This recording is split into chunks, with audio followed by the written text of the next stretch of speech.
എന്തേ ഇന്നലെ ആ ഷർട്ടിലുണ്ടായിരുന്ന ലോട്ടറി കണ്ടെങ്കി ഇവിടെ എവിടെ വെച്ചിരുന്നു? എന്തേ ലോട്ടറി അടിച്ചു? അടിക്കാതെ ഞാൻ പറയോ, ഒന്ന് വേഗം നോക്ക്.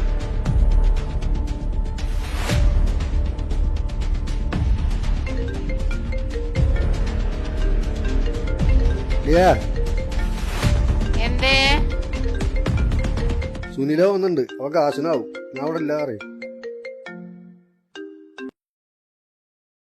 ഹലോ, ആ ഇവിടെ ഉണ്ട്. ആ ഏട്ടന് ലോട്ടറി അടിച്ചു ഇത്രേ, ടിക്കറ്റ് തെരഞ്ഞോണ്ടിരിക്കുക. ആ ആ ശരി ശരി പറയാ. എന്ത് പണിയാക്കി കാട്ടി? ലോട്ടറി അടിച്ച കാര്യം എന്തിനാ അവനോട് പറഞ്ഞു? അവന് കൊടുക്കാനുള്ള 2000 കൊടുക്കല്ലേ നല്ലത്. അവപ്പം ഇങ്ങോട്ട് വരാന്ന് പറഞ്ഞിട്ടുണ്ട്.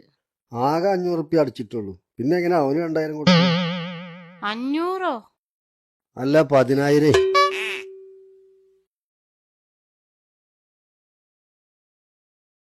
അവനോട് ഞാനിനി എന്താ പറയാ? ഒരു 2000 കൂടി അവനോട് തരാൻ പറയും. ലോട്ടറി മാറിയിട്ട് കൊടുക്കാറേ. എങ്ങനെയുണ്ട് ഐഡിയ?